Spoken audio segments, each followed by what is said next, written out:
Osmanlı'nın seçkin ve özel savaşçıları ve askeri birlikleri olan Alpler, Akıncılar ve Yeniçeriler gibi merak edilen tüm askeri birlikleri inceleyeceğimiz yeni serimizin 3. bölümünde, Osmanlı tarihinde ilk başlarda imanları ve eşsiz kahramanlıkları, sonrasında ise hainlikleri ile öne çıkan Yeniçerileri ve Yeniçeri Ocağı'nı ele alacağız. Avrupa'nın ilk modern ve sürekli ordusu olan Yeniçeri Ocağı'nın tam olarak hangi padişah döneminde kurulduğu konusunda bir netlik bulunmamaktadır. Bu anlamda bazı tarihçiler ocağın 1. Murat döneminde kurulmuş olduğu fikrini savunurken, bir diğer kısım tarihçi ise Yeniçeri Teşkilatı'nın kökenlerinin Orhan Gazi devrinde atıldığını ileri sürerler. Ancak genel kabul gören görüş ise, Yeniçeri Ocağı'nın 1. Murad'ın saltanatının ilk yıllarında Çandarlı Kara Halil Hayrettin Paşa'nın katkıları ile kurulduğu yönündedir. Yeniçeri Ocağı'na asker alımı, devşirme sistemiyle Acemi Ocağı'na yapılan alıma ve buradan yetişen devşirmelere dayalıdır. Yeniçerilerin tahmini sayısı, Fatih dönemine kadar yaklaşık 5000 civarındayken, Fatih Sultan Mehmet Han'ın sefer ve fetihleri ile onun döneminde Yeniçeri mevcudunun da 10.000 kişiye ulaştığı kabul görür. Kanuni döneminde ise sayının 12 ila 13.000 civarında olduğu kabul edilir. Sonraki dönemlerde bu sayı artmıştır. Yeniçeriler, börk adı verilen kendilerine mahsus bir başlık takarlar ve dolama adıyla bilinen bir elbise giyerlerdi. Kılıç, kalkan, yatağan, balta ve sonraki yıllarda tüfek, Yeniçerilerin başlıca kullandıkları silahlardandı. Yeniçeriler her 3 ayda bir ulufe adıyla bilinen bir maaş alırlar ve barış zamanında da talimlerine devam ederlerdi.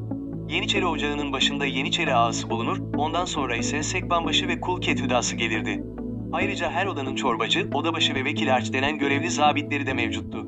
17. yüzyılın ortalarına doğru devşirme sisteminin bozulması ve liyakat sisteminin gözetilmeksizin ocağa içeri alınmasıyla birlikte Yeniçeri Ocağı'nda da bozulma iyice artmıştır. Sonraları Yeniçerilerin ticarete ve haraç kesmeye başlamalarıyla birlikte, askerlikten ve düzenden uzaklaşmaları sonucu, ocak kuruluş amacından tamamen ayrılmıştır. Yeniçeri Ocağı ve Yeniçerilik, işlevini kaybettiği ve eski faydalarının kalmadığı gerekçesiyle, 2. Mahmut tarafından 1826'da tamamen kaldırılmıştır.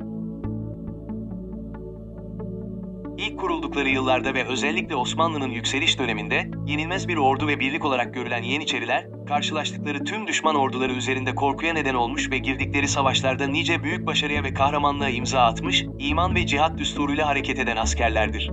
Ancak bunun yanında Yeniçeriler isyanları ile de meşhurdur. Tarihteki ilk Yeniçeri ayaklanması 1446 yılında Fatih'in ilk saltanatı zamanında yaşanan Buçuktepe isyanıdır.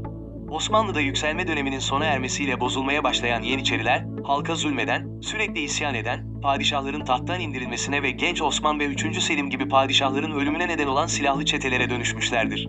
Bu nedenle Yeniçeri Ocağı'nın 1826'da Sultan Mahmut tarafından yıkılarak kaldırılması, Vakayı Hayriye yani hayırlı olay olarak tarihe geçmiştir.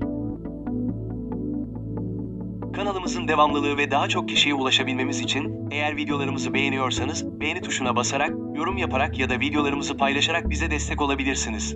Serimizin yeni bölümünde buluşana kadar sağlıkla ve mutlulukla kalın.